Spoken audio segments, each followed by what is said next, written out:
All right, let's dive into BNP Paribas' third quarter results. Now, on the surface, management painted a pretty rosy picture. But the market's reaction?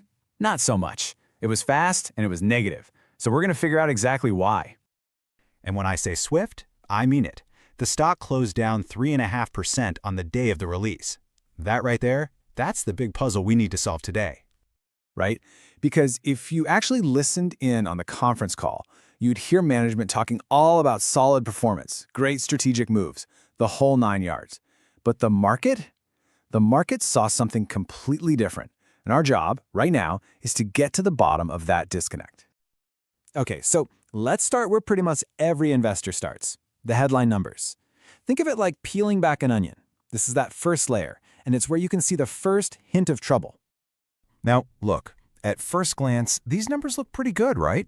Revenue, or what they call net banking income, is up over 5% from last year.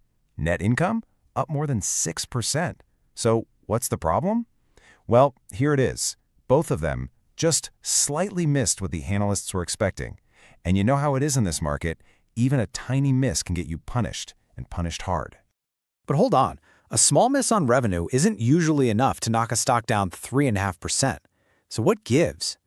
To figure that out, we've got to dig deeper, look at the quality of these earnings. And that's where investors started finding some pretty serious cracks in the foundation. Okay, this number right here, this was the big one. The total cost of risk clocked in at 905 million euros. Now get this, that's a 24% jump from this time last year. Let me tell you, when a bank suddenly has to set aside way more money to cover bad loans, investors get very, very nervous. So, what even is cost of risk? Think of it as the bank's emergency fund for loans that could go south. BNP's came in at 39 basis points. Now, the key thing here is that this is at the high end of the range they themselves predicted. What does that tell you? It suggests that even management is getting a little more worried about the economy. And it gets worse. Buried inside that big cost of risk number was this, a 190 million euro charge. And it wasn't just anything. It was for a single specific case of fraud in their global markets division. Now, management tried to play it cool, calling it episodic, a one-time thing. But the market absolutely hates surprises, especially when the surprise has the word fraud attached to it. And you see this same kind of pattern over in their big investment bank, the CIB. On the surface, a record quarter. Awesome, right? But again, you peel back that layer and you see something else entirely.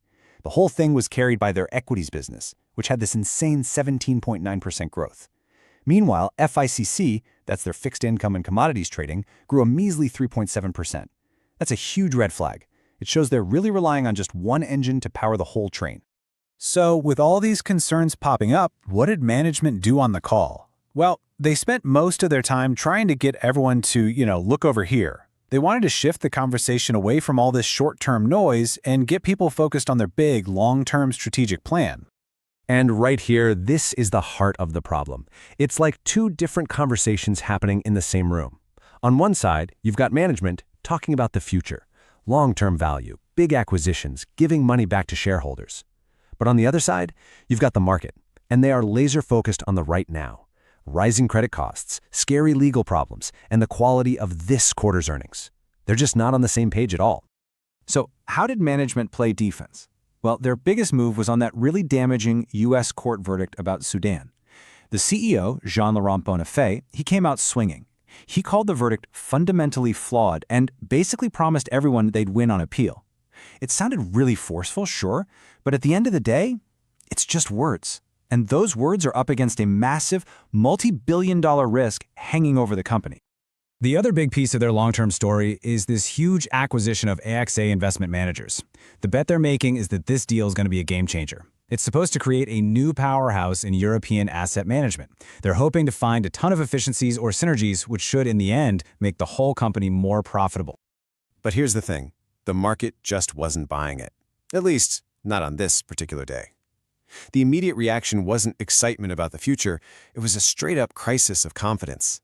And a lot of that was because of stuff that was already happening before this earnings report even dropped.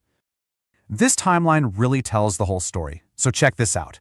Just a week before earnings on October 20th, that Sudan verdict comes out of nowhere. Boom! The stock tanks over 10% in one day. Then, on October 28th, they dropped this slightly disappointing earnings report. It was the perfect storm, a classic 1-2 punch that just completely knocked the wind out of investors. And the end results of all that? If you look at the 1-month window around all this drama, the stock lost about 14% of its value. So that 3.5% drop on earnings day, it makes a lot more sense now, doesn't it? It wasn't just about this one quarter. It was about bad news piling on top of more bad news. Okay, so we've unpacked the numbers, we've looked at the story management is telling, and we've seen how the market reacted. That brings us to our final section, the next call. This is where we put it all together and give you our take on what's next for the stock. So, this is it. The million-dollar question, right? Is all the bad news finally baked into the stock price, or is there still more pain ahead for investors? All right, looking ahead to the fourth quarter, we think the market is going to be obsessed with two things, and two things only. First, any news, any update at all on that Sudan case. And second, where that cost of risk number is heading. Our call? We think the stock is going to be stuck in the mud, basically treading water and likely doing worse than the overall market until we get some real clarity on the legal front. The damage to the stock chart is pretty bad, and it's going to take more than just time to fix it. It's going to take some genuinely good news. So, where do we land? Our official rating is market perform, and here's why. It's really a balancing act. Look, the core bank is solid. They have a strong capital position, a 12.5% CET1 ratio, which is a key health metric, and that big AXA acquisition, it could really work out. But you just can't ignore the storm clouds on the horizon. That huge legal risk and the questions about credit quality are basically putting a ceiling on the stock for the time being. And of course, we have to say it. This analysis is for informational purposes only. This is not financial advice.